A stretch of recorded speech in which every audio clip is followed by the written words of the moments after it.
একটা কথা কি বলতো, কিছু কিছু মানুষ আছে যে যাকে দেখতে পারে না তার চলন দেখেও বলবে সে ব্যাকা। এটা হলো তার এক ধরনের মানসিক সমস্যা বলতে পারো, তার মাথার সমস্যা বা হিংসাজনিত সমস্যা। তা না হলে একটা মানুষ বারবার দোষ না করলেও তাকে বারবার দোষী প্রমাণিত করা, তার নামে সবার কাছে মিথ্যে কথা বলে তাকে ছোট করে নিজে মহান হওয়া। আমি মানুষের কথাতে কান দিই না সেই দিন থেকেই, যেদিন থেকে বুঝলাম মানুষ অন্যের দোষে বিচারক আর নিজের দোষে উকিল। মানুষ এখন সত্যের পাশে দাঁড়ায় না, তারা শুধু দেখে কার সাথে সম্পর্ক রাখলে তাদের জন্য বেশি লাভ। আমার খারাপ মুহূর্তগুলো যারা খুব মজা নিয়েছিলেন, আনন্দের সাথে উপভোগ করেছিলেন, তাদেরকে বলি আপনারা হয়তো ভুলে গিয়েছেন কিছু খারাপ কিছু ভালোর জন্যই হয়।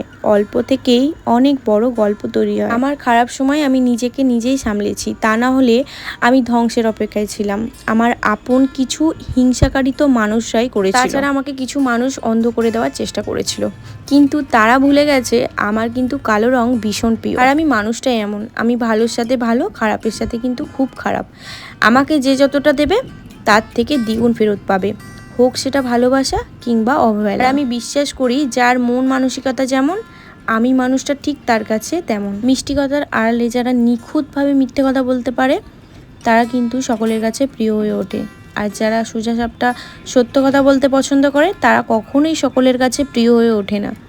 ঠিকই, কিন্তু মানুষ হিসেবে তারা কিন্তু খাঁটি হয়। মুখের ওপর উচিত কথা বলে, সত্যি কথা বলে যদি তোমার চারপাশ ফাঁকা হয়ে যায়, সবাই তোমাকে ছেড়ে চলে যায়, তার জন্য কিন্তু আফসোস বা দুঃখ করো না, বরং এটা ভেবে আনন্দ পাও সত্যের আলোয় তোমার জীবন কিছু আবর্জনা পরিষ্কার হয়ে গেল। মিথ্যে লোকের পাশে কিন্তু প্রচুর লোক থাকে, সত্য সবসময় কিন্তু একা থাকে। আমার সাথে ঘটে যাওয়া কিছু গল্প শেয়ার করলাম, আস্তে আস্তে সবটা শেয়ার করব। চলো টাটা, ভালো থেকো, সুস্থ থেকো, সাবধানে থেকো, আমার পাশে থেকো। তো চলো বাই।